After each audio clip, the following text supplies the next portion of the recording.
Welcome back. It's D-Day. South Africans are heading over to the polls this morning, and all voting stations should be open and ready to go at 7 a.m. this morning. So for the state of readiness from the IEC, I'm joined by IEC Commissioner Ms. Janet Love to tell us if all is in order for voters. Good morning to you, Ms. Love, and thank you for your time. I suppose quite an important conversation to have this morning, just to check if indeed all is ready for today. It is D-Day. We've seen with the special vote in terms of the IEC state of preparedness. Are these elections today also looking the same?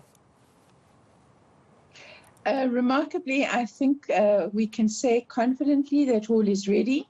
We received reports last night from each of our provincial officers to say that they are now taking back the staff and everything to the different warehouses and so on, and are reporting that all is concluded for the day. We don't yet have the exact figures, but we had no incidents that were reported that gave us any cause for alarm for today. Of course, we know that as the day unfolds, different challenges reveal themselves. I'm not sure about all of the weather conditions of last night, but we'll manage those, and we're confident. Yeah, I mean, we know that the police, as well as members of the SNDF, will be playing quite a role here in partnership with the IEC, just to make sure that in the hotspots around the country, there is safety first, for South Africans coming to cast their vote today. Any information at all or call for concern just from a safety perspective that you can make us aware of this morning? At this stage, we don't have any further incidents to report beyond what we gave some advice about yesterday, in the sense that there were a couple of voting stations in KwaZulu-Natal where we had called for specific assistance. We have had some service delivery protests yesterday, which may re-emerge today. And in those instances, for a temporary period, there was a need to have additional reinforcements to clear things like the roads and so on, so that voters could get to the voting stations. But beyond that, we don't have any further information.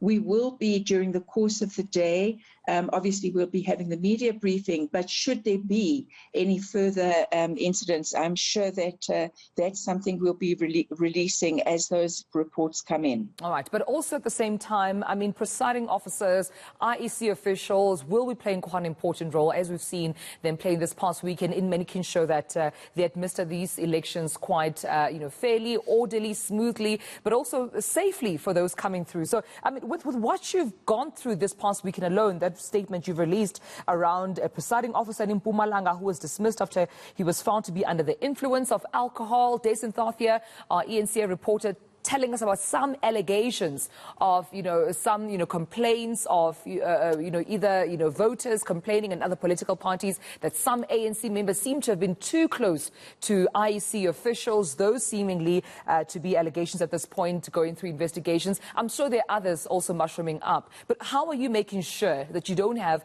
the same complaints come today? Well, firstly, let me say that we are quite clear that anybody who is part of the outfit of the Electoral Commission to make these elections a success has to act in accordance with the prescripts of the Electoral Commission. And to the extent that anybody is found wanting in that regard for disciplinary breaches, certainly that will be dealt with. But when it comes to actually interfering with an electoral process, those presiding officers or any other electoral staff will be arrested. We want them to be arrested. We have already indeed had somebody arrested, and we will continue to proceed on that basis. We realize that there are certain instances where political parties having already had, by the way, an opportunity to look at who the presiding officers are and deputy presiding officers are, but they might now feel that things are not being handled well. In the past, we've acted very swiftly in that regard and had presiding officers replaced if necessary, and we will continue to do that. Obviously, we need to know what the information is and what the details are. We can't have unsubstantiated allegations, neither, by the way, at national level nor at provincial or local level, made by politicians against the IEC without actual evidence and information. Any evidence and information, we think that's fair game, and we think if indeed there is malpractice by any IEC official, I want to say again, we are quite clear that person will be arrested, that person will be charged. We are absolutely clear about that. All right, and as we, of course, conclude this interview, I suppose that instruction coming through from the IEC, from those casting their vote, wear your mask, make sure you have a pen. If you don't, one will be made available for you, but it will be advisable to have your own for safety reasons, and also just making sure that you do not infringe on any other person's right to cast their vote today. Janet Love, thank you so much for your time this morning.